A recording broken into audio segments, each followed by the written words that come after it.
we are encouraged that the parties have reaffirmed their commitments to implementing the ceasefire in Gaza and commend the steadfast efforts of the mediators. We do, however, remain concerned by all acts of violence in Gaza and the reported attacks and strikes that took place yesterday. We urge all parties to honor all of their commitments to ensure the protection of civilians and avoid any actions that could lead to a renewal of hostilities and undermine humanitarian operations. We reiterate the Secretary General's call for the release of the remains of all deceased hostages. The Undersecretary General for Humanitarian Affairs, Tom Fletcher, has been in the region. As you know, he wrapped up his visit to the Gaza Strip over the weekend. Just to flag that on Saturday, he visited a UNICEF's nutrition center in Gaza. He also visited a hospital in Gaza City. He witnessed some road clearance projects run by the UN Development Program and a community kitchen run by our partners at the World Central Kitchen. Also on Saturday, he left Gaza through the Karim Abu Salam crossing. And on Sunday, he was in Ramallah to meet with the president of the Palestinian Authority, Mahmoud Abbas. They discussed the massive humanitarian needs in Gaza, the 60-day aid scale-up, the importance of sustaining the ceasefire, and, of course, the situation in the West Bank and the long-term prospects for peace. How many other border crossings do you have monitors at this point? At this point, it's the only. Over the weekend, we and our partners continued to collect aid from the Karim Shalom Kisufim crossings. This included postpartum hygiene kits, medical supplies, fuel, food, and water. And yesterday, for the first time, Israeli authorities allowed the United Nations to deploy monitors at the Kisufim crossing. This is, of course, a welcome development as it will provide us with much-needed visibility into that segment of the pipeline.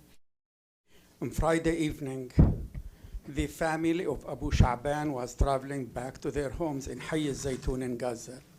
A shell hit their car, killing all 11 members, 7 children, 3 women, and 1 man. And yet the UN did not say one word about this. I think we've expressed, I think the Secretary General expressed his very serious concern about the continuing violence that we're seeing in Gaza. It's not violence, it's a crime against a family. Why there was no statement? I think we have been extremely vocal about the plight and the suffering of the Palestinians in Gaza, and I think we are working to end that suffering as quickly as possible. Farnoosh, I am told, sorry, I had the language here, that while the crossings were closed Friday, Sunday and Monday, the aid entered from Gaza today. The crossing was closed on Saturday. No, I do not have numbers. Okay. Yes, Abdelhamid, I'm sure you have a second question. Yeah, my second question, and I have noticed lately that you don't mention Karim Abu Salam, the Arabic name for the crossing. Abdelhamid, with all due respect, I just wish you would listen to what I said, because I specifically said Karim Abu Salam, Karim Shalom, in my first reference to this crossing today.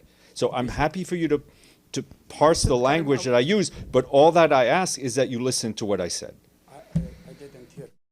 What is the mechanism, other than news reports, who violates the ceasefire? No, we are not part of a ceasefire monitoring mechanism. Our focus in Gaza currently is on humanitarian assistance. Obviously, in the process of doing our work, we are witness to things, and I think, as I did earlier today, we speak out against it, but we are not part of an official mechanism which monitors a ceasefire. That's up to the mediators.